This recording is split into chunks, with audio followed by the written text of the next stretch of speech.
off our best of 5 here as we get started on Pride of Altaris. Hot damn, Kev. Hot damn. It's a beautiful map to kick things off, and I'm not surprised that it's a PvP. All right, let's kick it off. In the bottom right side, we're looking at the main base of the man who just came in clutch against the Grubba Dub Dubs. We were down 0-2, and he was a bit on the ropes in that game on Glittering Ashes, but he turned it around. He is one of our captains, but he is the captain. It's RotterdaM.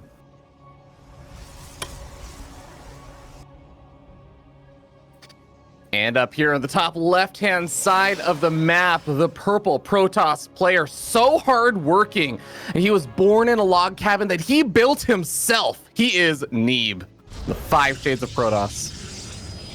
I don't even know what that means. You know, he built his own log cabin that he was born in. I don't understand what's the confusion. He's so hard-working. What does that say about his ability to play a PvP feardragon?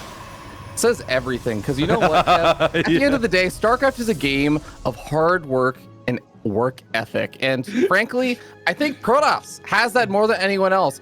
You know, I almost invited RotterdaM. I extended him an offer to join 5 shades of 5 shades of Protoss, and unfortunately, he just didn't have the work ethic in him. You know, he decided that he didn't really feel like working hard enough, so he decided to go to a retirement team like Team RotterdaM. My retirement team so far is leading the competition. Thank you very much. And on top of that, we'll see if we have another conversation among these lines in the playoffs when you're down 3-0 and hoping for a miracle. Like feardragon's the best of 5. If we're down 3-0, there is no miracle.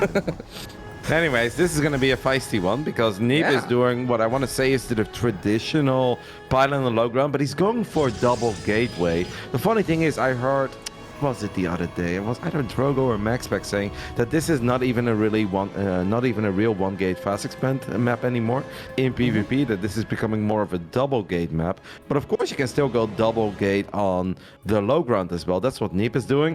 RotterdaM is gonna bring Fire and Fury here as he drops a Robo, but that's kind of when you want your opponent to expand, though, and Neeb is not expanding yet.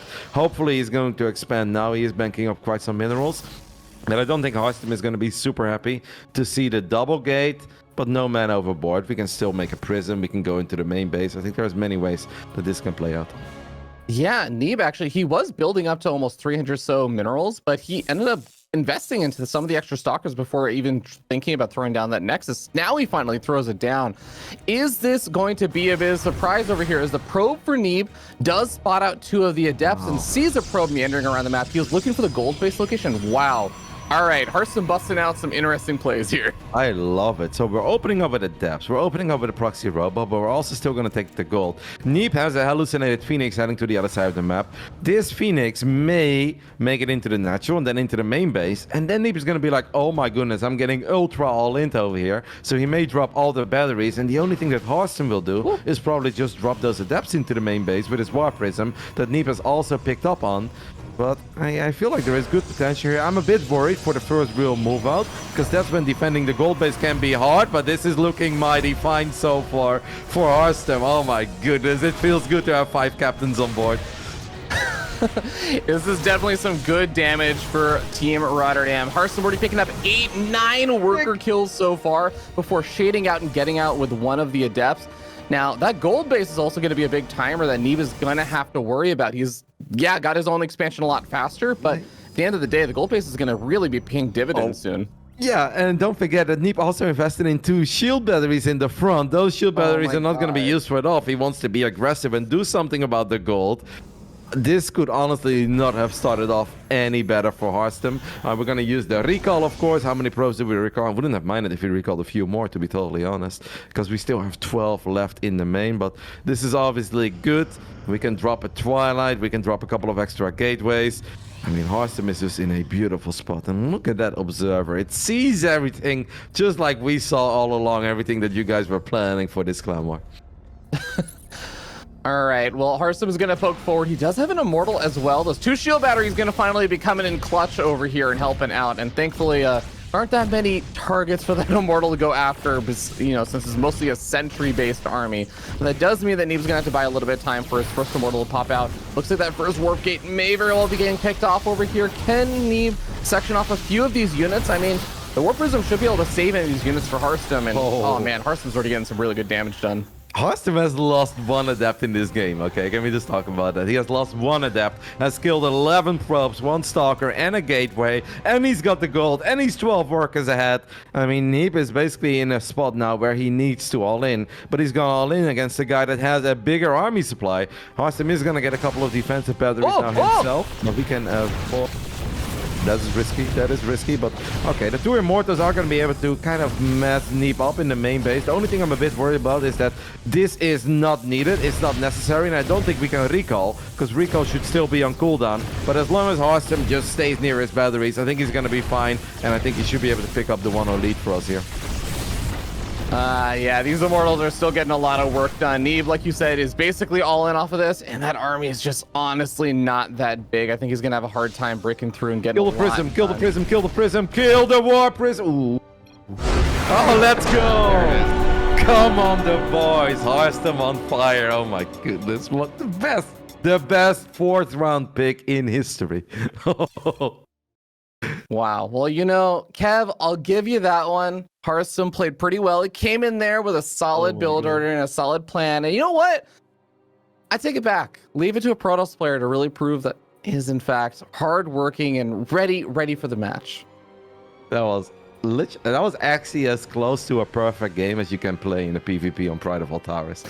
Everything worked out. The strategy, the execution, the mind game, the scouting. That was really strong by Hearthstone. That was really strong.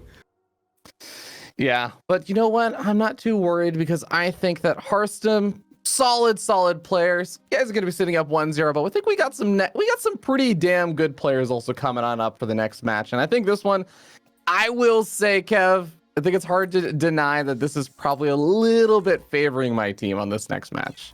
I will strongly deny that. Okay. You know, I'm a big fan of your player that you're sending out for this second map as we head on to Glittering Ashes for map number 2. It's going to be Kelazor versus Zhaun, and Kev, not going to lie, I think Zhaun is a little bit favored. I love Diego. I love Diego to death, but I mean, come on, let's be real, Kev. Diego had a great build though against Showtime, and he was incredibly close to getting the W there. I love the way that he executed. It felt like he was pretty on point, just unfortunately at one point it started to snowball. We couldn't quite get that Nexus.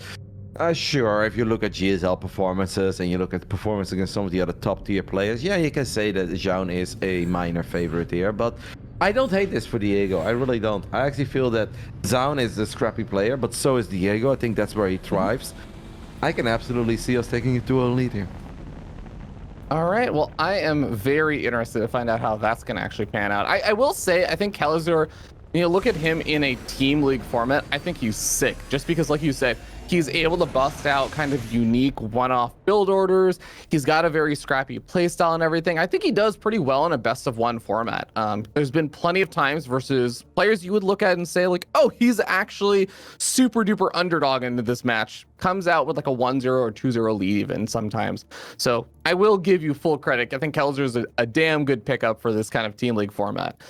But you know, my boy Zhaun's looking pretty good in PvT these days, not gonna lie. So I just have one question for you, Dragon. That is, how many gifted subs did you sneak into Wardy's channel for this game to be played on US West?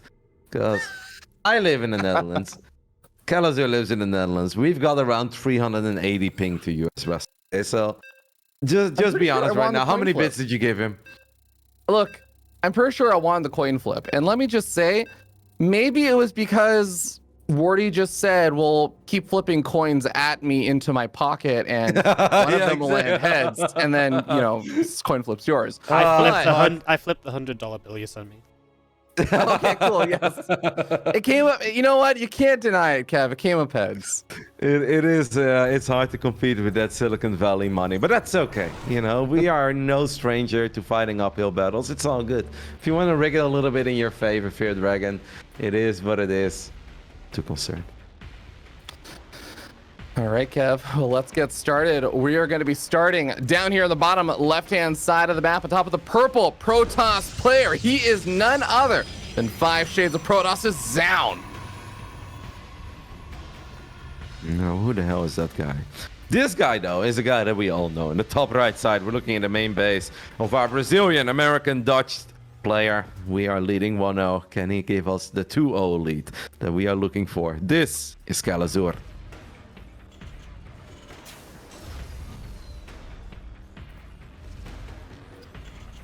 What are we going to do with that little SCV that's been sent towards the bottom? I know that Calazur is a player that is going to prepare a lot of builds for this competition. One of the first things he said, he's like, Roddy, I know that you wanted to have Goblin on board, but I promise I'll make you proud. I was like, oh, come on, Diego. You know I love you too. I just want to reward my boy for doing well in some of the other leagues. But the other members of my team, you know, they were very outspoken. Harstem, Raynor, Time and Max Pax, they all said like, all right, Roddy, we know you love Goblin. Goblin is good, but trust us, it is better to have Diego for this team league. I'm like, all right, if you guys all want Diego, then, you know, we are all admirals and captains after all. So Diego it was, and he promised to make me proud. I'm not even concerned in the slightest. I can feel you on that one. I actually fully agree with that. I will say, you know, my boy Zound, definitely one of the players I think a lot of people are saying, wow, I cannot believe feardragon managed to get Zound at the pick that he did.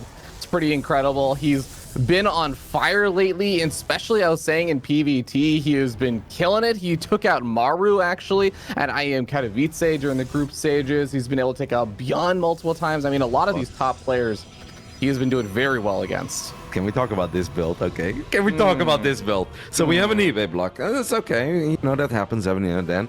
Then we also stole a gas in the main. This is where things become very annoying. And why the hell does Zone have 2 gateways, by the way? What's that all about?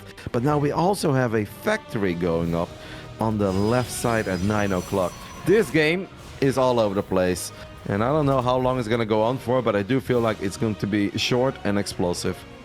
I do think the fact that there's 2 adepts that were made, and there is the bunker for Calazur on the low ground, but since there's no expansion or anything for these adepts to actually go after or to delay, unless the adepts could actually pick off some of the Marines, which they really shouldn't since the bunker's there, this is actually going to be a pretty nice opening or start for Calazur in that regard. The only thing is that obviously we cannot hide the fact that our command center is a bit late. The adepts are going to be excellent for scouting. I mean, this is going to hit like a truck. Zound at this point has no idea about the starport on the left side, has no idea about the factory on the left side. And there is no shield battery in the main base. Even if there is a shield battery in the main base, Hellions can still kill a lot of workers. And don't forget that Calazur could still build additional Hellions after the drop. And then we can rally those Hellions straight into the position that the Nexus is currently in, the triangle location. I really like this on paper for my player. Calazur has left the bunker though. I want to stay a little bit risky, but we're getting a lot of shots up on these adepts. Can we kill an adept? The answer is yes. So we traded out an adept for a marine, but all of this is good because it's keeping Zound busy and it's not making Zound worry about what he should be truly worried about, and that's that triple Hellion drop that's about to show up in the main base. There is no Oracle, no battery. feardragon, do you like pain? Warp Gate about to finish up. He's going to have the opportunity to warp in a couple of units and also try and get some of those adepts back home up into his main base. Probes being pulled off the line. Hellion's not actually giving chase after the probes immediately. Gives them maybe an opportunity to start snagging a couple of hits off on those units. Boom! Oh, those big hits! 12 workers going down, and Diego ain't even done yet. We did lose a couple of SCVs at home, so it seems like the adepts are becoming a slightly more annoying than they are supposed to be. But killing 12 workers, that is super sweet. And now don't forget that we still have Widow Mines too. There is no armory, so these are not going to be permanently cloaked Widow Mines. But those were some juicy shots on the probes. They were, but Kev, I mean, we take a look at the worker supply. Zound is actually doing pretty okay, especially considering the command center for the natural of Calazur is still not finished, and he lost a lot of Marines, or he lost like a handful of those Marines on the other side of the map as well. And now most of his production is actually just floating back home with the starport there. The factory isn't doing anything. The Widow Mines, not going to accomplish a whole lot. 4 okay, that's not bad. 4 is pretty good. Shame that the third Widow Mine was not able to get out of the medevac. Seems like we're still losing a couple of SCVs at home. This really has to stop. How the hell are these adepts getting this much done? The follow-up not ultra sexy there. That's unfortunate. Yeah, you know, the two or three adepts that Zound sent across the map have killed almost as many workers as the Hellions and the Widowmines together. That's actually pretty crazy. Yeah, especially for adepts, because they're not supposed to do very good against Marines that are near a bunker. We do finally pick off one of those pesky adepts, and the second one is actually just going to take care of this Hellion. And now we know that there is Blink. We have seen a decent amount of Stalkers. I think we've even seen them blink already. He's definitely going to see that Stalker blink away from his Widowmine shot. Yeah, it was looking so promising. I like it a little bit less right now for Kalazur. Yeah, I think it's going to become a tough spot for him now, since Zound is going to have that map control, and like you said, he has Blink, so he can actually do a little bit of pushing and prodding here. Some of the normal defensive measures that a Terran player would have at this stage in the game are not necessarily going to be viable, since the factory is kind of floating off in the corner at this point. So it's going to be really, really fun to see when Zound decides to actually poke and prod with some of these Blink Stalkers, though. Hopefully he gets a little carried away. He's a bit reckless, isn't he, feardragon? Doesn't he just likes to blink into a couple of bio units every now and then we trust him?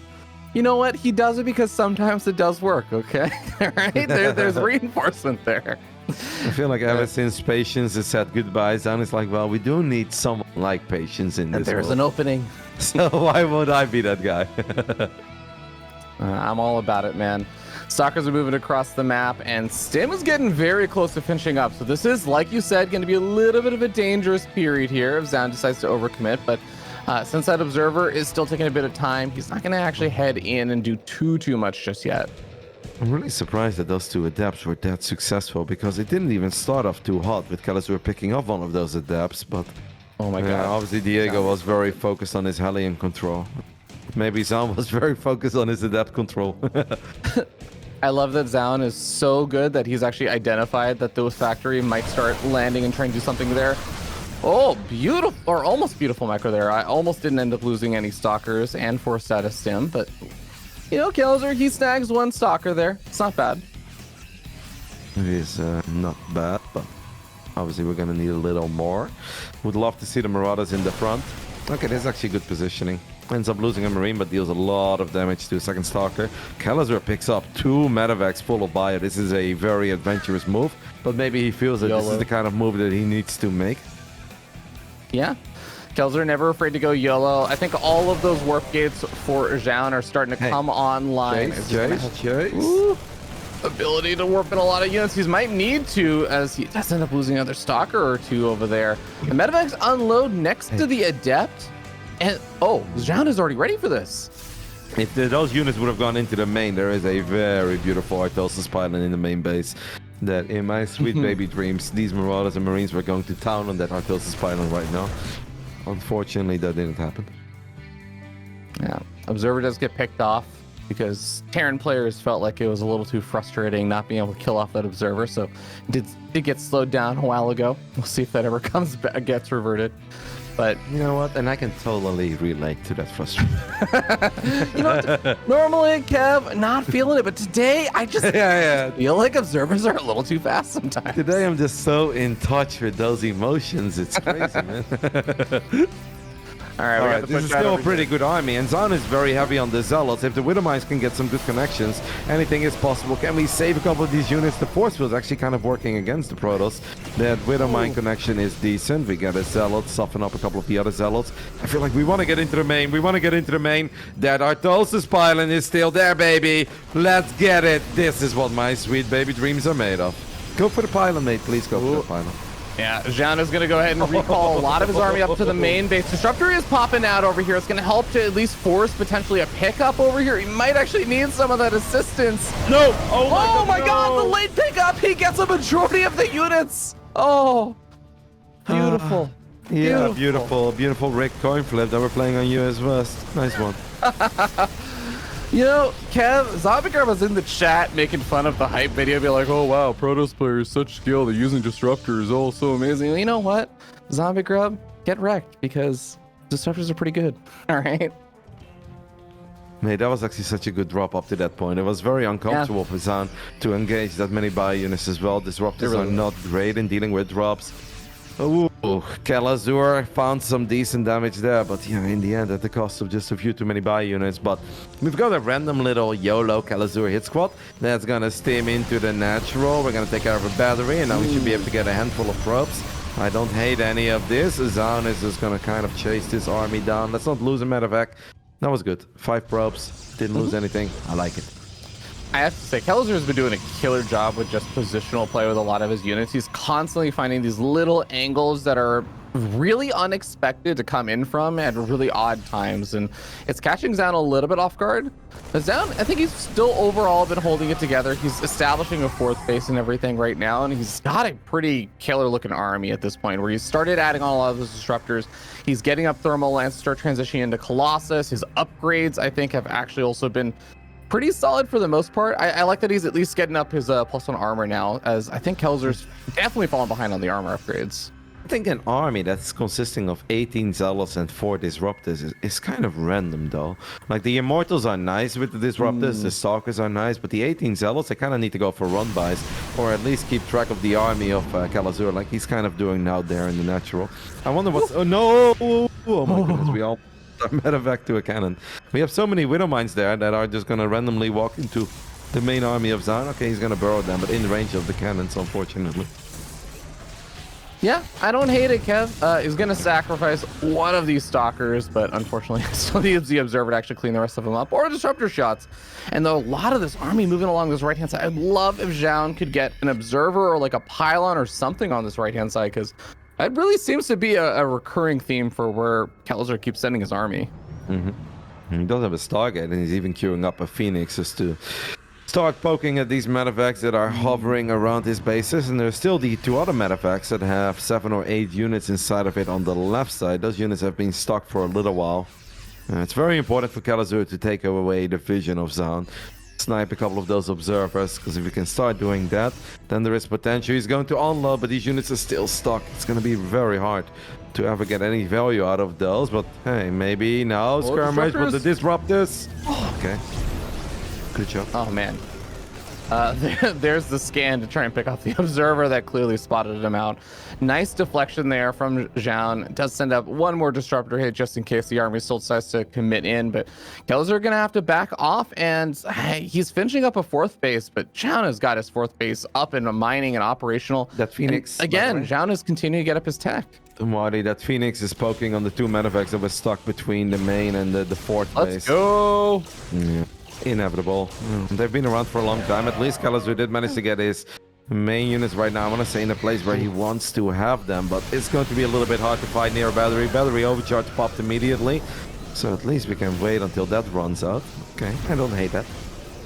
Yeah, gonna be able to reheal up against some of the EMPs, but now decides to charge on in. Literally, Disruptor shots going off. Kelazur eats a big one, and Zhao climbs up massively in supply here in game number 2. Nice race. Only you pick 5. GG. Tied up series 1-1. Let's go. Let's go. Yeah, well done by Zaan. I still love the build of Kalazur. I thought he was doing incredibly good. It's really the one... I mean, the Adepts obviously did a little too much damage, because the initial defense against the Adepts was good. But then they started to become a bit too successful. And yeah, we killed a lot of pros with the Hellions, but weren't able to truly capitalize on that because our own economy took a big hit too. But then I still didn't hate the game, and I thought the drop in the main base was sick. We unpowered 5 gateways. Then the pickup was a split second too late, and that Nova connecting with, I mean, that was like 20 supply. I kind of feel like that took away all momentum from Kalazur's side. Yeah, I mean, it really was a great build order opening and like a really great start there for Kelazur. I have to commend him on doing some of that prep work and everything and making it all so close to working out. But yeah, those 2 Adepts, man, did so much damage, just counteracting everything that Kelazur had actually set himself up for. But you know what, that being said, Kev, I'm not gonna be too sad about the fact that we get to go into a game number 3. It's gonna be fun. We're heading on to the I believe Time versus Trap series, and all right, Kev, you gotta give me this one. This one may be a little bit favoring my player this time. Not even close, mate. Not even close. Did you see Time against Skillers? Okay, that was some masterful Terran gameplay. What map are we playing on? Actually, let me think. I think we're playing on Berlingrad once more. Trev has no idea what's coming for him, feardragon. Well, thankfully, I believe that our start time is early or like late enough in the day for the Koreans that I'm sure Trap was watching that earlier on, has a good idea of what might have to go up against. Are we switching servers, by the way? I think we're on Europe, yes. Okay. Then I'm making my way over. Yeah, for the record, this was actually played on Singapore, so this was going to be kind of like a nice little middle ground for both of the players, I think. Because for those who are wondering or might be thinking like, oh, shouldn't it be played on Korea or something? Time is currently in North America, so that's why like the server situation is a little bit weird. And Singapore provides like a nice middle ground where both players have equally bad ping. Yeah. Unlike that previous game where you kind of Wardy into US. I mean, Kev, maybe you should have won the coin flip if you wanted to have a better server. I think I want live footage of the next coin flip, Wardy. Can we sneak You know that what? in? You know Can what? that be some extra content for the casters who will watch? Let's also talk about how Hearthstone also had Europe versus Nîmes. I mean, what's up with that? You know, coin flip, it goes both ways, all right? It's not just this one-sided thing. But that was one on strategy, okay? Not on a Nova going off. Well, you know what? Maybe Hearthstone should have gone for disruptors, okay? That's on you. If you want to take advantage of it. I can't join on someone's lobby, right? I need to get invited. I think you can. Let me see if I can just invite you. No, Wardy says he will invite me. Oh, okay. You know what's very nice about this entire format is that I feel like all the teams are pretty evenly matched. I really can't foresee too many 4-0s, 5-0. Well, obviously 4-0 is not a thing, but not too many 5-0s because you don't have one player. It's not King of the Hill. I really kind of hate King of the Hill for these team formats because then I feel like it becomes much more about the individual strength of one player. Now it just kind of goes across the board. Seeding is very important. The mind games are important. But I feel like all the teams are strong on paper and that's going to make a lot of these clan-wise very fun and exciting towards the end. I fully agree with you. All things said and done, all of these players and all these teams are pretty well put together. But we are, of course, going to be starting up on your player, Kev. And that means that in the top left side of Berlingrad, we're looking at the main base of the best Chinese player to ever do it. It is time.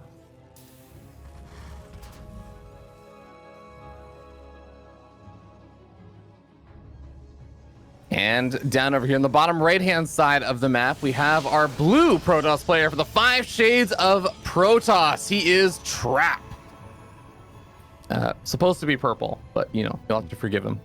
Now, I've heard through the grapevines that Trap was already a little disappointed. Something along the lines of, feardragon, please, ... Now, that can be good for team morale. Well, you know, a lot of people saw that and clearly thought, man, Trap, really disappointing. He got drafted again to a team of all Protoss players. But I like to interpret it as Trap saying, feardragon, please, ... And he just was watching with maybe like a little bit too much stream delay, watching on his phone. And he was saying, feardragon, please draft me. Please draft me. And, you know, I like to think that I'm really fulfilling dreams, not breaking them. All right, if that's how you want to take it, there is a chance that that is indeed what happened. That is not how my boys took it, so, you know, we'll see. I wonder if Time is going to play in a similar manner as he did against Skillers. That was a really fun game between Time and Skillers because I actually feel that was one of the weird, unique scenarios where I think Archons would have been fantastic because they would have been out way before the Ghosts were out. And that's when Archons are actually very good in this matchup. They start falling off if the Ghost count goes up and we can just drop EMPs. But the one game where I feel Skillers really should have made Archons, he didn't make Archons. Don't think Trap is going to make the same mistake, but I also don't think that Trap will play like that. Wouldn't even be surprised if he opens up with Storm. It's something he's always been quite fond of. Yeah, absolutely. He's been very, very good with Storm. I actually missed that earlier game of Skillus versus Time just because I was... This broadcast does start at 4:30 in the morning for me, so I'm still getting ready. But what kind of was like the opening and stuff that Time went for then? It was very heavy on tanks. So just imagine a big tank push with 1-1 upgrades, tank tank liberator. We had a mine drop that did a bit of damage, but it wasn't so much about the mine drop. It was more about the main composition he went for, and he was incredibly tank heavy and then complemented the tanks with liberators. Okay, gotcha. Yeah, I think that sounds pretty reasonable then. It'll be cool to see whether or not on the same day, like on the same map and everything, Time decides to play out another TVP, the same sort of style, or if he feels like he does need to change things up versus Trap is.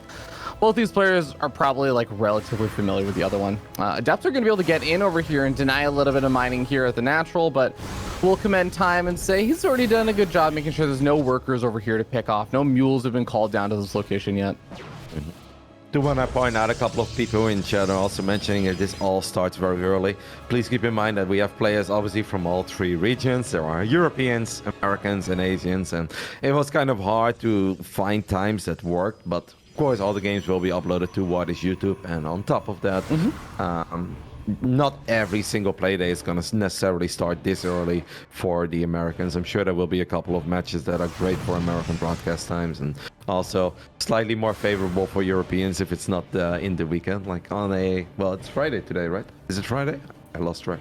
Yeah, it's Friday. Yeah, so that's still a work day or a university day for a lot of StarCraft fans, but don't worry, not all the games will always start this early. Yeah. Speaking of which, I just got a message from Estrella who just woke up, and he's like, "All right, I'm ready to go, coach." He's definitely one of the West Coasters for North America, so he's sharing my time zone. And he's like 6 a.m. All right, can I not wake up at 4:30? That'd be great. Adept is actually going to get picked off over here, so nice snag for Time, by the way. Time is once more going for that double Widowmine drop. This is something that he did earlier. Blink is very close to finishing up, though. I don't like this. Yes, Woo. I love that, though. I love that we didn't commit there because Blink was very close to finishing up. No way in hell that medevac would have ever been able to make it out of the natural. And you don't want to lose 2 Widowmines and a medevac just to get 2 or 3 probes. This is not good enough. Yeah, Trap having an overall pretty good start here and being able to deflect that drop. He did end up sending a bunch of his stalkers out on the map, though, so that Widowmine drop could come back in a little bit later on. Love that Trap just warps in 2 stalkers defensively to help deal with the Widowmines in case there's an opportunity to. The stalkers pick up to the main base and start picking off some of these Marines that, frankly, are very far away from being able to deal with these stalkers on their own. We don't want to lose that tech lab. We really don't want to lose that tech lab. A scan here would be sick, to be honest. I don't know if we had energy or not. This time we're just going to battle the Stalkers. We've lost a handful of Marines. That's kind of what Marines are for. There is a Templar Archives, by the way, so Trap is indeed potentially opening up with Storm. Please kill that Observer Time. That would be so nice. Nah, he's not going to get it. Trap is too good for it, man. And he's going to go ahead and abuse this map a little bit more, where there's an opening on the natural. There's a siege tank a little bit further back. Trap doesn't end up losing any Stalkers just yet. One of those Stalkers a little bit lower on hit points, but he's going to find a free depot. Gonna go after a Marine. Ooh, getting so close to that tank, but it was repositioning. Nicely done. Yeah, Trap's playing good. There is one downside to the build of Trap, and that is that his upgrades are going to be very late. So he's basically relying on the fact that he's going to land a couple of big storms. And I don't know, if you're drafted on an all-Protoss team, you're not ultra happy with that. Will you necessarily be able to land those big storms? That's the real question here, feardragon. Well, you know, if there's one thing I learned in the War Chest team league, it's that Trap comes in clutch, Kev. He was in the exact same position before. He's been around. He knows exactly what this whole team league format and everything is about.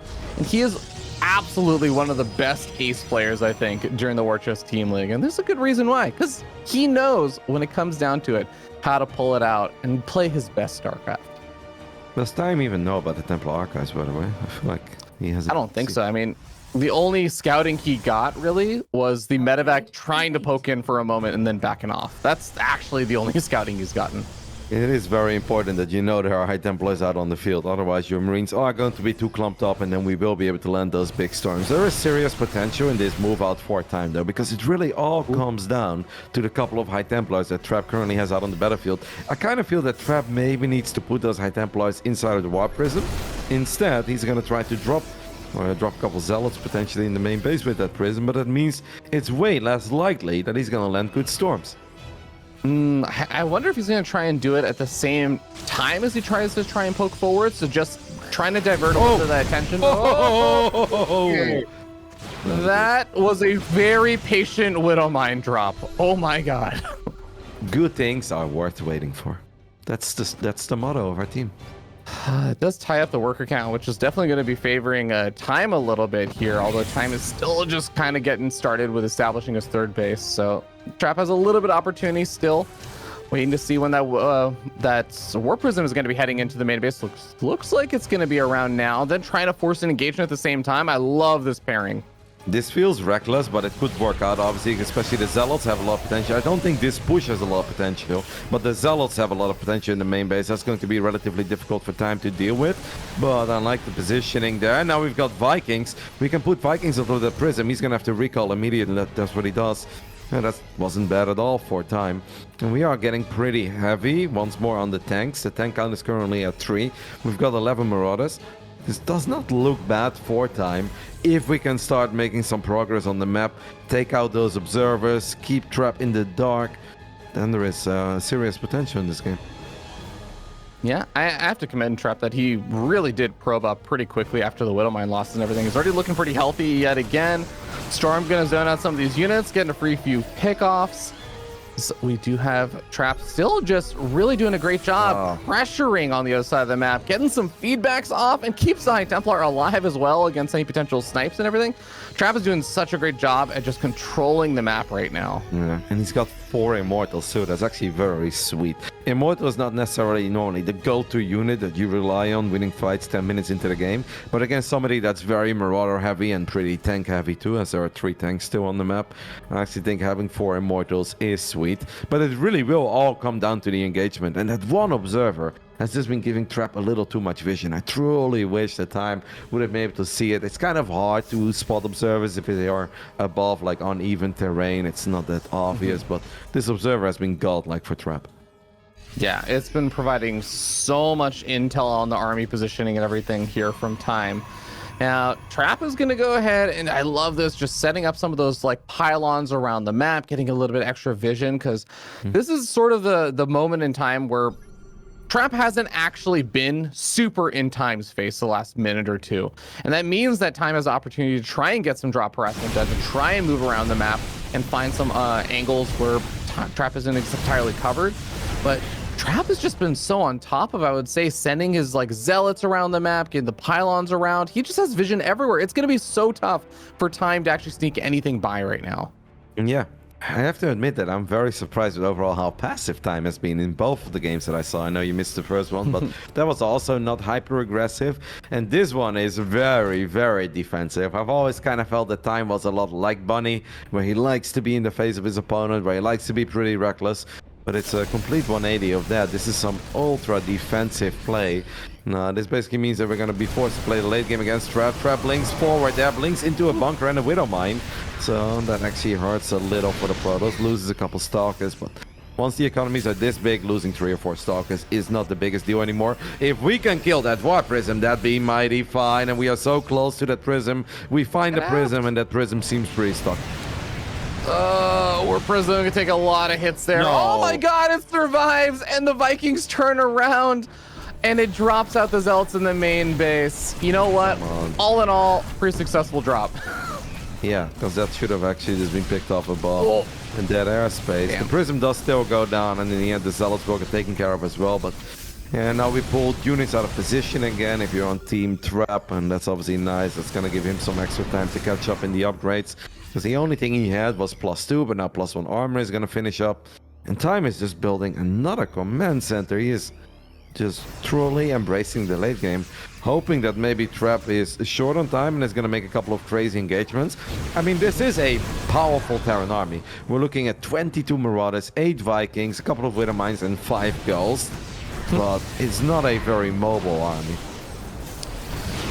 Well, we're going to start to see little skirmishes happening over here at the 4th base location for Time, as if he's able to get up another one of those command centers, pop it off into just becoming a bit of a wall and a choke point that these Zealots really don't want to engage into. It's going to be tough for Trap to actually break into that angle, but look at this little rotation here from Trap. Nice. Time's army actually mostly still sitting at the 4th base.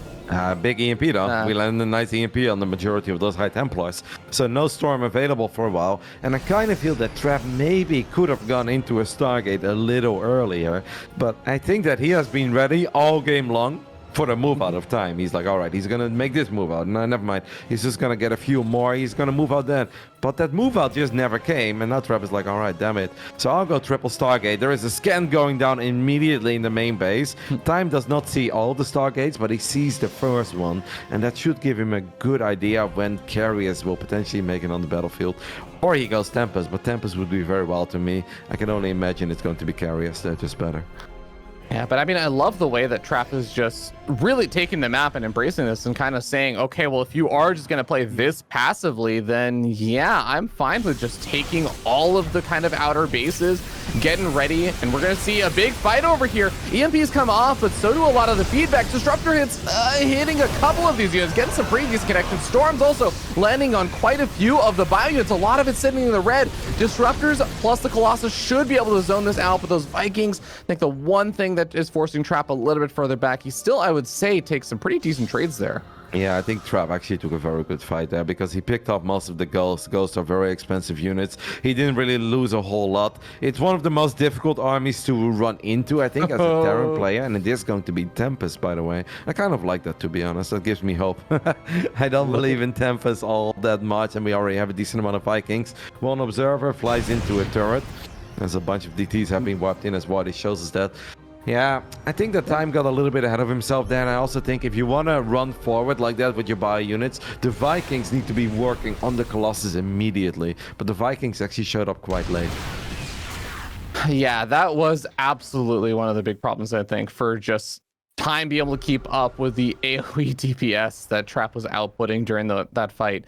DTs are going to back off for now, as I think they were looking to try and snag a base at top center. Disruptor is going to just try and find little bits and pieces of damage. Almost snags the sensor tower, which would actually be kind of nice just to allow him a little bit more freedom in moving around without really being detected and everything. But the fact that Time, I think, still has not established a fifth base, I do wonder if that's going to start becoming a problem soon. He's finally starting to try and land a command center, but ends up actually pulling back because he needs to clear the area first. Yeah, I'm not ultra worried because we're maxed out. And I think we're just waiting for those 3-3 upgrades to kick in. He even has +2 ship weapons already, so that's pretty big. We have Liberators with advanced ballistics and +2 ship weapons. Like the armies, I actually think that Time's army is better than Trap's army at the moment. The only issue is how do we get a good engagement? That's very difficult. And then an even bigger problem is we don't just have to win the fight. We're going to have to win the fight very, very, very convincingly because Trap is indeed very rich. And the next units that Trap are going to make are probably going to be a lot better than the pretty Stalker, Colossus heavy army that he currently has. Well, Trap is still looking for any kind of opening he can find while he gets up that transition point and everything. The Tempest being added in do allow him to start picking away at some of these buildings from a little bit further away besides just the Disruptors. But overall, Time has been doing a good job keeping up with the constant rotations over here from Trap. Even as he tries to send the DTs and stuff around, he decides to switch positions. So the DTs are on the south, the main army's on the north side, and well, scan is actually going to be enough that it feels like Trap doesn't want to fully push too far forward with the Tempest and the others, these other units, but maybe this angle with the Disruptors actually could be a very good one to try and poke in from. Yeah, the Tempest count currently only at 2, so that's not ultra annoying. I don't think we need to take some sort of a bad fight because 2 Tempests are chipping away at our army. Like, it really just comes down to one sweet big EMP. Getting on top of the spellcasters, like draining the High Templars from the energy should probably be #1 priority. It seems like the Dark Templars are going to go for a little adventure into the natural, into the main base. Ooh. Oh, that's going to be very... Oh, yeah. Oh, look at that. Going after the extra depots, getting the missile turret, getting more of these depots, actually preventing any potential rematch later on. But first, you got to actually clean up all these DTs and make sure they don't just also kill all the production. These Dark Templars didn't really get that much done. We did pull a lot of units out of position if you're on Team Trap, so that's where things become a little bit gnarly, but Time is still going strong. I wouldn't hate a few more Vikings, man. I think just having a couple of extra Vikings would be very sweet. We have 1 more Viking on the way and then 3 extra Liberators. Trap is going to be pretty heavy on the Tempest now. There's a couple of Dark Templars, by the way, survived in the main base. If they would start swiping on that armory, they could have maybe denied +3 ship weapons, but it's going to be too late to do that. Yeah, it looks like he might just be waiting a little bit longer until he can force out some other trades and get time a little bit distracted first. Oh, EMP comes off on quite a few of the units. Doesn't quite get all the High Templars over there, but does get a few of them EMP'd. And time is so rich, by the way. He's got 4.5k in the bank. That's crazy. I think if you look at the resources lost tab, it's relatively even, but you can see that time is actually, it's funny because time has been losing more, but he's also been mining less. So I'm surprised how good his mineral bank is. Yeah. All right, Tempest count is going up. Nice EMP clips most of the Tempest, so they lose their shields immediately. Seems like an Immortal went down there. Look at these Vikings putting in work. There is a storm going down on the Vikings, but not a bad fight at all there by time. Some excellent late game Terran army control. And we all know that that's very difficult. You know, those Protoss armies in the late game, that's not very hard. The Terran army, though, that takes a lot of skill. It's amazing what a few matches can do to your perspective, Kev. Nah, I've always said that. Don't talk to me about the 3x, though. Storms are going to continue to try and zone out this army as Trap is buying a little bit of space for himself. He does have that mining base on the top right-hand side and also still mining on the bottom left-hand side at the same time, so... Esports history was just made. What? Trap missed a revelation. He It's a tough skill to land, Kev. Look, it is. You can't land 100% of them. All right, Marauder's stimming that forward. storm. Couple of big EMPs. Tempers have splash damage, but they're also going to go siege up. That is a lot of very expensive Protoss units going down. And Time's late game army control has been really sexy so far, but he obviously knows that this is not going to be a game-ending fight. So he needs to be patient, can't run into any of those big Novas, but so far so good for Time. And earlier he lost more resources. At this point it is dead even, only 9 resources apart. So shows that Time has been doing very good in some of these late game skirmishes so far. And we've got I've got to hand it to both these players. They've been pretty patient about you know, all these situations, but Nuke is going to be coming off to put a little bit of pressure onto Trap's base. This is going to be really annoying just because there's not really a lot of great ways to just go after that ghost and cancel it, so you pretty much guarantee you're just going to end up losing a handful of cannons here and there as all these little other trades and skirmishes go off. The DTs for Trap still also sitting on that south side. There's a decent amount of army supply actually put into that, but there just hasn't been a whole lot of uses for them just so far. You know what gives me a lot of confidence? That Trap never started +2 ship air weapons, by the way. So he's still just working on +1. If you look at Time, Time's got +3 attack on Vikings and Liberated and +1 armor. Oh, Trap's still just Trap's still Templars. just working. Ooh, that's big as well. Like it. Yeah. Tempest expulse, shield super battery though. Disengage, run away from the super battery. Oh no, that's actually all the High Templars I think now. There's one High Templar with energy left over, but the other 2 High Templars died to the Liberator. This gets pretty annoying because that means that the air army has a lot more opportunities to start diving on forward. Storm does come off on top of some of the Ghosts and Liberators going after the Tempest, and we see a massive siege up over here from Time. Is he actually going to break through?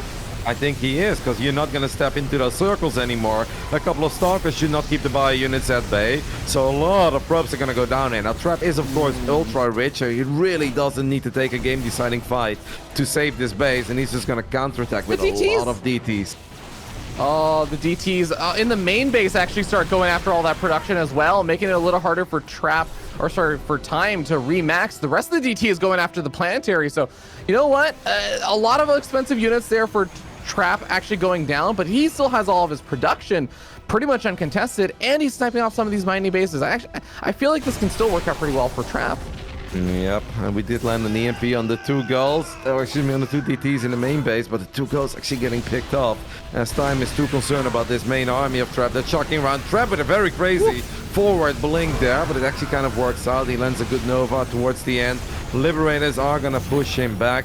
I mean, Time had a lot of money in the bank, so losing a couple of production facilities and losing 1 base is not the end of the world, as long as we don't start completely falling apart.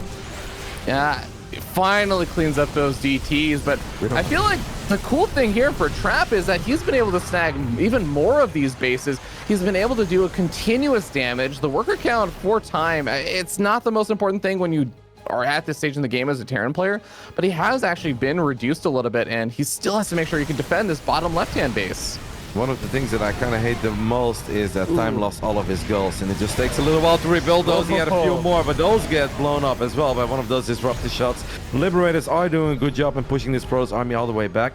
I'm a little bit concerned about our planetary in the top right, because those Liberators don't actually protect the planetary. They kind of protect against Zealot run-bys, but if the DTs blink on top of that PF, there's a good chance we lose that one too. At least Time is going to be able to get a cancel on this base in the bottom left side. And still no extra air upgrades for the air units of Trap. And I find that fascinating since he's still building quite a few Tempests.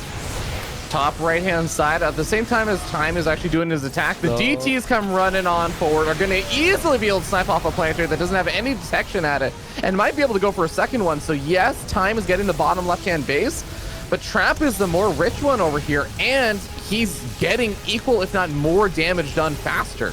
Yep, the Tempest actually getting a lot of good shots off there. Good positioning with the Stalkers as well from Trap. And that big bank of Time is suddenly not looking all that big anymore. Storm's going down as well, and the Liberators and the Vikings. Will Trap be able to just clean all of this up? That's kind of the big question. Really good Tempest control, man. It's not that easy, but I think Trap has done a good job with that. Yep, the remaining DTs also heading on over and rotating around. Are they going to try to intercept the army? The DTs. There's actually not that much on the ground to kill, but you know what? It'll take a couple of those free units. Not going to lie. It still hurts. Yeah, Time's economy is definitely in some shambles. We have Liberators all over the place. They're going to try to defensively set up to protect this planetary. The tank goes down, and that's very painful. Oh, softens up so many of the Liberators, which aren't really getting repaired on that. That does make it so that the Tempest can maybe start one-shotting quite a few of them. DT's coming in from behind to maybe go after some of the production yet again. Got to be careful of that Widow Mine, but... oh, man, yeah, I feel like Trap is just looking so good right now. Trap is looking good. That is a very big DT run by in the main base. So if we can get all the Dark Templars, that is pricey, even for somebody who's as rich as Trap, but they are super annoying. They're actually going to go for the missile turret, but most of them have been EMP'd, and it seems like Time will be able to take care of all of these DTs, but we lost our Liberators, we lost most of our Vikings, and now Trap's in the natural. Yeah, there's almost no mining really happening outside of that top center base anymore for Time. And now he, like you said, he's already losing a lot of ground. He's going to be able to force his army back with some EMPs on this Protoss army. Trap still has so much of a bank left over compared to Time. He's continuing to get some nice little pickoffs here. I think with the Charge Lad reinforcing Warpin, he should be able to stop Time from regaining too much more ground. Yeah, Trap has done a great job in avoiding some of those disaster spots where he really shouldn't be fighting. He's been patient. He's been just maneuvering around the map and trying to outmaneuver those Liberators to make sure he's not standing in circles. And he's now going to get on top of the most important base. Off time, there were a couple of Widow Mines trying to keep this planetary safe. That's not going to work out. I mean, the Stalker army is not that intimidating because we have a lot of EMPs available, but I am very worried about, you know, potentially 30 or 40 Zealots. That's going to be a lot harder to deal with. I mean, the army supply is still in favor of Time. The problem is that Time just has no income anymore.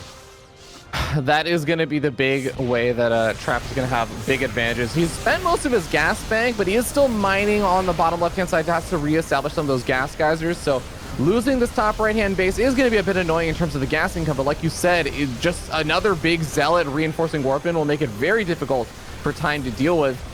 As long as he can use those Liberators, though, he can at least zone out a bit of Trap's army, but it's so tough to use them in this kind of situation. Okay, we need to EMP and snipe those High Templars. Now extra Colossus are going to show up once more, which means that the Vikings need to be in the air. The Widow Mine's getting some good shots off. No observer there for Trap is a bit crazy. EMPs will land. Liberators are going to try to siege up, and they will take care of a couple of the Stalkers and of that Colossus. Not a bad fight by Time. The problem is we need a few more of those, and Nova's coming in from the bottom side. Can we kill those Disruptors? There's one more Disruptor that hasn't fired yet. That's the one that's being attacked right now, I think. No. I feel like the damage has already been done. The mineral income is hardly moving for Time now. Loses a medevac as well, and Trap is sitting at more than double the supply. The DTs in the main base also cleaning up remaining production. The medevacs are going to be able to unload and pick those off, but my God, Roddy, I think that after 27 minutes, Trap has finally broken the Turtle Terran. Yep, Time is throwing down the how far am I behind scans now in the bottom left side of the map. And I will not like to see that Trap as that base too. I think Time put up a really good fight. I think a lot of things of his gameplay was quite sexy. Just at one point I wish that we had a few more Vikings. So the Tempests weren't as annoying and impactful as they actually ended up being. Because when you have this many goals, if you land an EMP, it's so easy for Vikings to kill those Tempests. But I actually feel the Tempest had a big impact on how this game was played out. GG. Trap takes the 2-1 lead for the 5 Shades of Protoss. Yeah, like you said, Kev, I really do have to hand it to Time. He played a phenomenally solid TVP where those late game Terran armies are pretty tough to control. Again, with so many units, I mean, I think both Trap and Time did a great job with that, but it is really impressive he was able to put up such a great fight as the underdog, I think, coming into that one. But at the end of the day, Kev, 5 Shades of Protoss, feeling pretty good, coming up 2-1. And let me tell you, Kev, you haven't even seen our star ace player going up against, I would say, one of your okay players. Mana versus Raynor coming up next. Yes, I do believe that Wardy needs a couple of minutes. I don't know if that means that we're going to throw it to a break or we're just going to stay here chatting. But yes, Mana against Raynor. All right, I gave it to you last game. Trap, he was your first round pick. Time was my 3rd round pick. So it makes a sense that your boy got it done. I'm feeling pretty good about this one. Raynor against Mana. Raynor was the best performing player of the previous season of the War Chess Team League. And I feel he's going to do even better. Back then, he dropped 1 map. I think he won 12 or 13. He dropped 1 map. I think this time he won't drop a map all season. What do you think about that?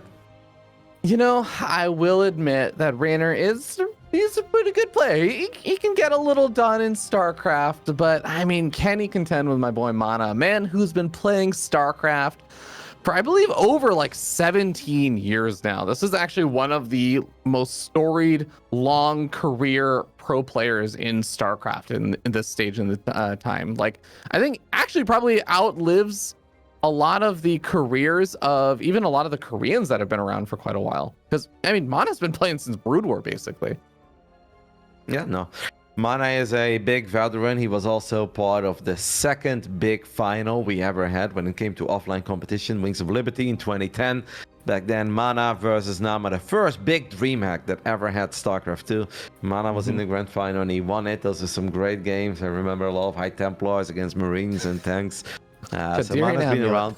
And I gotta hand it to Mana. There's been many times where a lot of us thought, okay, Mana, he's still great. We love him, but he's kind of done. And then he always bounced back and he had another great tournament run and another great tournament run. So we definitely won't underestimate him, but Raynor is that young blood that you're looking for here, feardragon. Yeah, you know, I will say, I agree. I think Raynor is maybe going to come into this a little bit favored, but I think you already kind of hit the nail on the head of what I wanted to talk about, which is that Mana is one of those players you never truly count out. I mean, we've seen him make absolutely killer runs to even say the grand finals, some of the DreamHacks back in the heydays of like Cyril absolutely dominating and everything, making amazing runs, beating a lot of the top players and stuff. Hardwire, it's gonna be an interesting match. What is Raynor saying to me? Rubby pulling these strings, and then he told me to pull something else. But the next game, but actually that's fair because Australia's on the West Coast. Max Specs is in Denmark, so it's okay. But you know what? I wouldn't mind. Just a little game. Doesn't Australia play a lot of games in Europe all the time? Why don't we just potentially play that final game on the European server? Anyways. All right, guys, we're heading into Hardwire as we start down here in the bottom left-hand side of the map, atop of the purple Protoss player from the 5 Shades of Protoss. He is Liquid's Mana.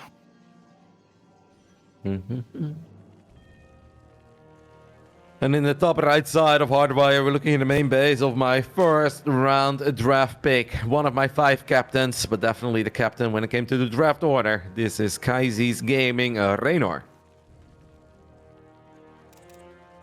You know, Kev, we haven't actually talked a lot about it, but if you guys see at the bottom of the screen, it does say, you know, ! Kickstarter in the chat if you're watching the stuff live. If you're watching on YouTube, then, well, check maybe in the YouTube description below and stuff. But there is a Kickstarter for this entire event. You know what? It is still going. The event may have started, but we still have more days left over on that Kickstarter. If you guys want to raise the prize pool so that these players get paid out better, if you want to reward Wardy for all the ridiculous amount of administration work involved in all this and all the extra downtime content and stuff, I think you guys are going to be seeing a little bit later on, then do consider checking out the Kickstarter. There's some pretty cool rewards as well. You get to see extra like early previews of all the lineups. You get to see a little bit more behind the scenes and stuff. I'm a big fan of it. Do we know which team has the most super fans at this point? No, but the only thing that I noticed is that I think I might have the least super fans. I mean, the Protoss players around the globe should actually be gathering and supporting, you know? It was unfair because I think that super fan thing was really decided before I had released the hype trailer and all that stuff. Oh wow, okay, Kev, you're leading it up, it looks like. I'm not surprised when you have a team of 5 captains. How can you not be a super fan? Yeah, I'm not gonna lie. I'm also a fan of your team. I do like your team quite a bit, but I like my team quite a bit more. And I'm interested to see what Mana's gonna be busting out because he knows he's coming up against a pretty strong player. I think he's got it in him to make an upset happen. Yeah, this is of course a must-win for my team, not only because we're down 1-2, but just because it is Reina, my first round draft pick, against Mana, your 5th round draft pick. So these are just the kind of games that you are supposed to win if you want to end up winning some of these clan wars. I am always a little bit concerned because I will never count Mana out. Sure, he's a veteran and maybe the last year wasn't the hottest year of his StarCraft 2 career, but it's just the best of one. He has some very clever and sharp builds, so I hope that Reiner is not underestimating him, even if Reiner is the overwhelming favorite on paper. I've seen Cristiano upset Reiner in the European Pro Tour weekly. Let's just make sure that we scout, that we use our brain, and that we don't get carried away by our confidence. No, I'm totally with you. And, I saw Raynor hard at work last night, practicing Elden Ring and making sure that he was really in top form for this coming match. Not gonna lie, wasn't very impressed by his Elden Ring play. Really needs to work on rolling when his opponents attack and attacking when his opponents aren't attacking. But maybe he can at least, pull out some W's here in StarCraft, where it's maybe a little bit easier of a game for him. Ooh, that's actually kind of annoying. That drone was stuck there, so we ended up losing a drone. Nothing great about this. Let's just not lose another drone. Losing links is not too bad. Please don't lose that drone. Reina ends up losing 2 drones and a handful of links and lost mining time. This is about as good of a start, I think, as Mana could hope for. Yeah, let's go, Mana. Is he going to focus fire? Focus fire is down. The weakened Zergling might even try and go for another one. He's going to end up losing the Adept, but a very, very happy little run by there and scouting information. 5 lings and 2 drones killed with just those 2 Adepts. Reina was supply block for a split second there too. I don't know if that was big actually or not, because maybe he just used all of his lava regardless. We have Spore Crawlers going down. That is going to be useful against the Oracle follow-up, because Mana went Void Ray into Oracle. I mean, no man overboard for Reina, but I've seen him defend 2 Adepts better than that in the past. Yeah, maybe just starting to warm up a little bit today, but this is a best of 1, so the players don't really get a whole lot of opportunities to, get the juices flowing. If you don't pull it out in that first game, then that's kind of it. That was your run for that match. I mean, he did already have a bit of a warm-up with RotterdaM, but true. That was a 4-minute game, so maybe not the biggest warm-up. Okay, Stasis Trap is going down, but that's actually not bad for Reiner at all, because that Oracle took a lot of damage from the Spore Crawler, and we only end up with a single drone that's stuck inside of the Stasis, so this is all looking a bit better. I did joke with Reiner as well, by the way, about him playing Elden Ring and whatnot, but he said, mate, don't worry, I always deliver when I need to deliver. You know that. You're not doubting me, are you? I was like, all right. Won't say a word, mate. Won't say a word. Okay, well, we'll see if you have some words to say, as we do have. For a moment, we had a signal of something that could be happening as +1 air weapons got started up. Maybe I think Mana trying to do a little fake out there, as like that one of those Zerglings was getting close to the Cyber Core, but ends up canceling it. Adds on the War Prism, adds on a Templar Archives. And that Oracle pairing heads over to the main base and finds a handful more workers. Nicely done. Yeah. could have actually been worth though, because at first it was only a single queen, I believe there, and the links on the other side of the map not getting a whole lot done. And those oracles were in a sweet spot to like completely go to town on that middle line, and then could be 7 or 8 rounds. That's where things would really start hurting. Reyna's gonna try to sneak into the natural. Mana's a little bit late with responding. Can the links sneak in? No, they cannot. Beautifully handled there. He's going to have some pylons getting on up. The rest of the army is going to be coming in from behind, so the Voider will be able to force those units back. Overall, Mana's just been playing really, really well this game. I'm actually super impressed.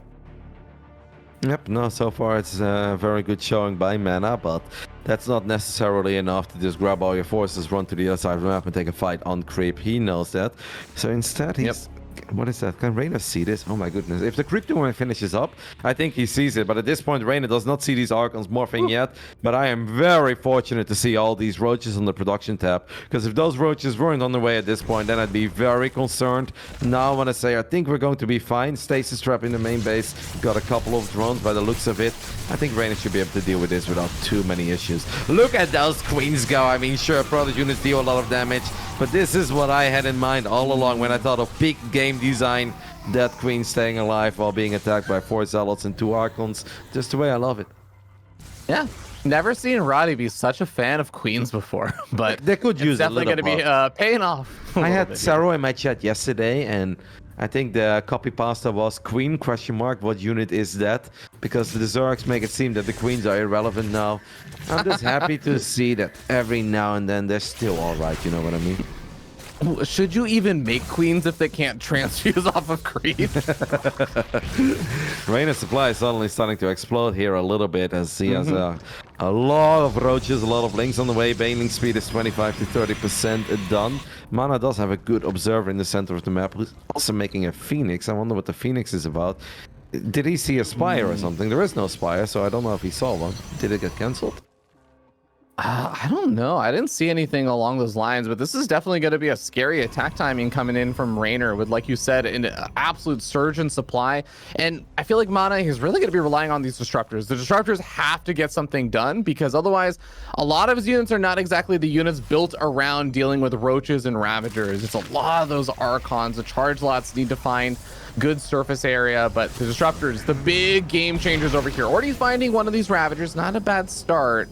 Nope, not a bad start. He's got another shot available. Raynor clearly waiting for Baneling speed. I'm actually a bit concerned here. Raynor's army is big, but if one Nova connects with like 10 plus Banelings and 2 Ravagers, then I think Mana is not going to have too many issues stabilizing anymore. Is that a Baneling? No, that's a Queen drop, so I guess we're going to drop some creep as well. But every second that goes by now is a good one for Mana, with more batteries and cannons finishing up. I'm actually getting a little bit concerned here.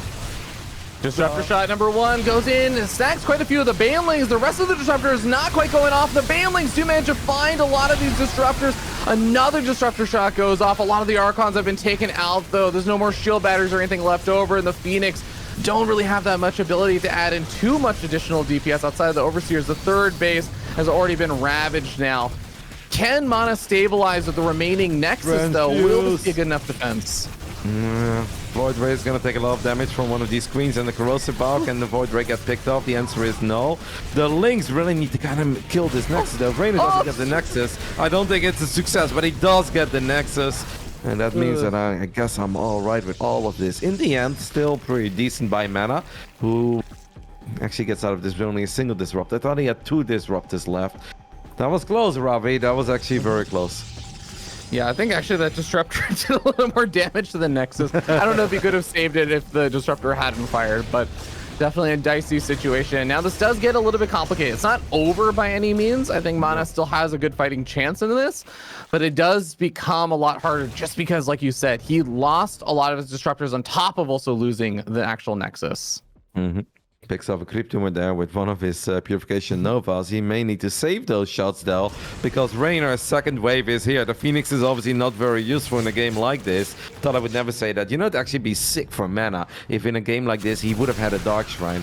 If he had a Dark Shrine and be able to warp in a couple of DTs, now that'd be godlike. We've got Banelings trying to roll into the third base. The probes are very clumped up there, and that is 17 plus workers going down. You love to see it. Phoenix is trying to make the difference, but they are not getting a whole lot done. That was an excellent Baneling run by Raynor. Yeah, nicely done. We have a bunch of queens over here, which are the most useless unit in the game now that they can't transfuse off of creep over here. They are going to be absorbing a couple of disruptor shots, but that's 2 disruptor shots already used. That seems like it's going to be a signal here for Raynor to move on forward. Another disruptor shot gets a couple of the banelings. The rest of them going off on top of the Archons. The charge lots zooming on forward into those banelings. It does seem like Raynor has quite a few units. Are the reinforcing zealots going to be enough for Mana to be stabilized again? That is a slow warping. 5-6 zealots being warped in there at that one pylon, and that's going to take a long time before those zealots participate in the battle. And Raynor improves his personal record to a flawless 2-0 in this season of the Caster Civil War. And we're all tied up, feardragon. And you know what, mate? I wouldn't want it any other way. You know, we are going to be heading to that ace match. I want to say kudos to Mana. He put up a damn good fight against someone who is inarguably one of the best players in the entire StarCraft 2 scene, and he made it look really, really close for the first half of that game. But you know what? There's going to be more. There's going to be more games for all these players to play, and we got one more game left over, like you said. To head into a Protoss versus Protoss. You know what, Kev? It's big. I am hyped about this one. This is a very fun PvP. Yeah, no, I think I speak for both of us when I say we are fans of both of these players, right? Australia's incredibly fun to watch. He's incredibly fun to cheer for. Had a great showing as well in the 2v2 tournament, even though he got carried by Special a little bit, but he was a ton of fun to watch. And MaxPax obviously is also super fun. Wow, a best of 1 PvP between MaxPax and Australia to decide it all. That's pretty wild. Now, I know a lot of people. I'm going to go ahead and hype up your player a little bit because I think we both agree both of these players are pretty damn sick. But I will say MaxPax definitely known right now as being like a PvP legend at the moment. He's doing so well in PvP. He's been killing it there. But I will also say I feel like MaxPax is in like best of 1s. I'm actually a little less certain about how well he's going to do. Whereas I will say Australia in the War Chest Team League was inarguably one of the most clutch players. This is a guy who was beating players like Maru, he was beating players like Su, he's beating players like Bjorn, and doing it really, really well in high pressure situations. I actually think Australia, a lot of people were questioning why did I pick Australia as like my second pick. He is one of the most clutch Team League players, and I think his PvP is also top notch. So I think this is going to be a very fun, close match. Yeah, just realized that as well. Like, it's 2-2 between our teams, and we have our second round draft picks duking it out here in a decider match. Now, I think this is very even. I don't think anybody looked at your Australia pick and it's like, wow, that was early or that was bad. No, Australia has been very good in the lead up to Katowice already. I think he had a good showing at Katowice too, and you know that his motivation is high. He didn't stop practicing after the World Championships. Same goes for MaxPax, of course. This kid is ultra motivated. Whenever he has a bad showing in the European Pro Tour Weekly, stays up till 5 or 6 a.m. to play in the American Weekly, where he does often run into Australia as well. It's a best of 1 on Curious Minds for, I don't want to say all the marbles, as we're relatively early in this group stage, but it's a big one, obviously. $500 on the line for every clan war too, so a lot of pressure on the shoulders of these two players. I'm excited, Robbie. This is going to be good. I could not agree more right now, Kev. I think, like you said, it's not necessarily one of the last matches, I think, but these are pretty important matches, I would say. I would say that I think this match, especially for like our team and stuff, is a very important match to make sure that we can pick up a W on the board here in order to do well in the group. What do you mean? So, like, you're making it seem like my team is one of the weaker teams and you have to beat my team to advance? Get out of here, feardragon.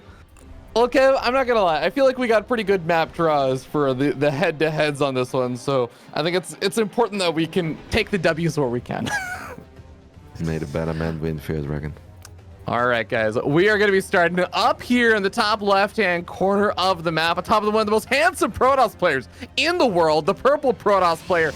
He is Australia, representing 5 shades of Protoss and Alpha X. In the bottom right side, we are looking at the main base of the Prince of Denmark, representing Storm Gaming, and the RotterdaM Admirals trying to bring it home for us to give us that perfect 2-0 start in the Caster Civil War. This is MaxPax.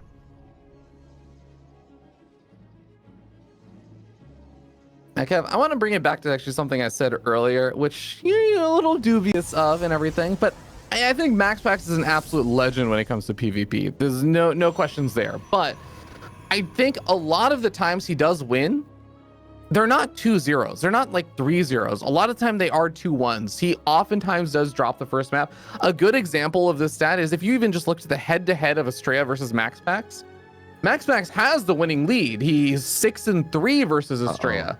But in terms of map score, they're actually extremely close. Oh my god. Okay, never mind. Let's not talk about stats because this is gonna get wild.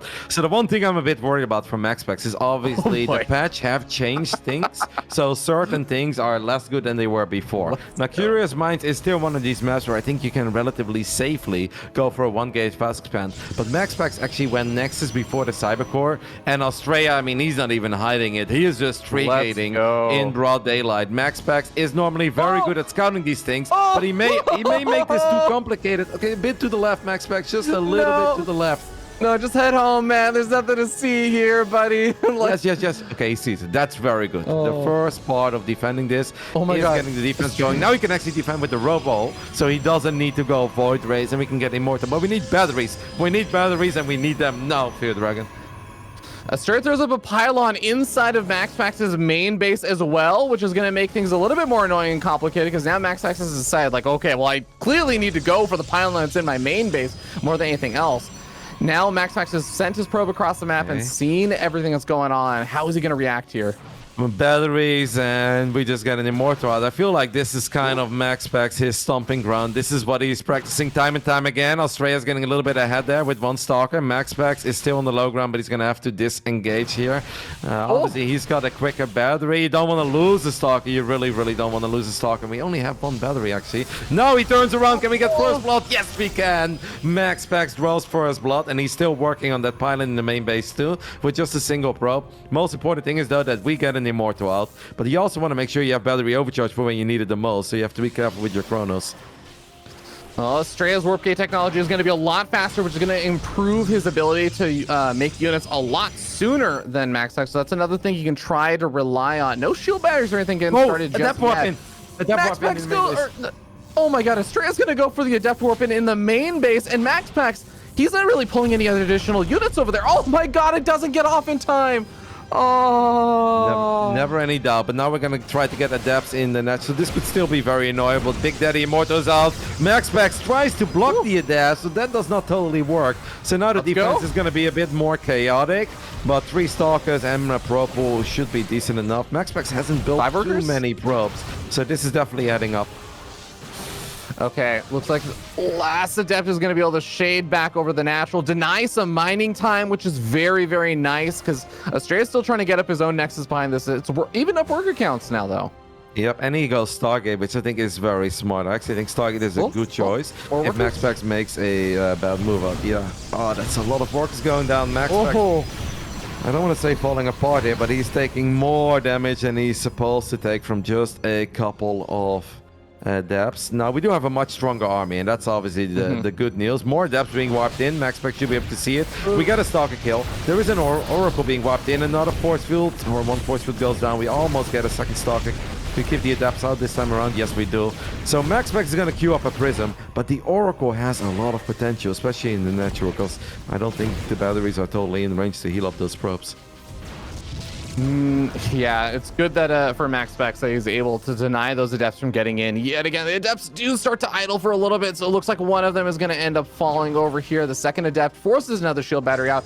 I mean, Estrella's doing a great job of just keeping MaxPax at home with just those 2 Adepts, since that army is pretty scary, like you were saying. But can Estrella actually get up enough back at home? The first Oracle is already out, but the Void Ray is on the way as well. Yeah, he had a second Oracle on the way, but he canceled the second Oracle. Now, this is smart by Australia that he sends his Oracle into the natural. It's an Adept and an Oracle. MaxPax is going to be like, all right, that's annoying. Just go for the battery, MaxPax. Go for the battery. That's what you want to do here. You've got 2 Big Daddy Immortals. Now we can go for the pylon as well. That's a single pylon powering 2 gateways. Stalker warp in does finish up. MaxPax taking more economic damage at home. We need to warp in a couple of Stalkers on the other side of the map, though, to make sure we don't lose to the Void Ray.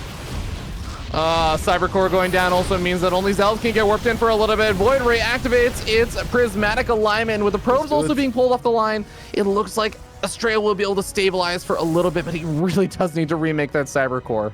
Yeah, the Immortals did take a lot of damage though. Australia, I bet he's wishing that he just had 1 or 2 shield batteries extra in his natural, because then he would have actually been in a pretty sweet spot. Australia is 4 workers ahead, but the army of MaxPax is just better. The Void Ray can't use prismatic alignment. The best PvP player in the world. Is he at it again? I think the answer is yes, as long as we don't mess up. We are saving the Immortals. Stalkers are doing their thing. The Void Ray is not quite able to have the impact that you're looking for. Void Ray goes down. And the RotterdaM Admirals are starting to look fine here. There's another Void Ray showing up though, so that's a little bit intimidating. But look at the amount of Stalkers we have. feardragon. Look at it. Look at it. Well played, MaxPax. Storms on through. He forces out the GG. And Arati, you will be victorious in this one. Well done. Well played.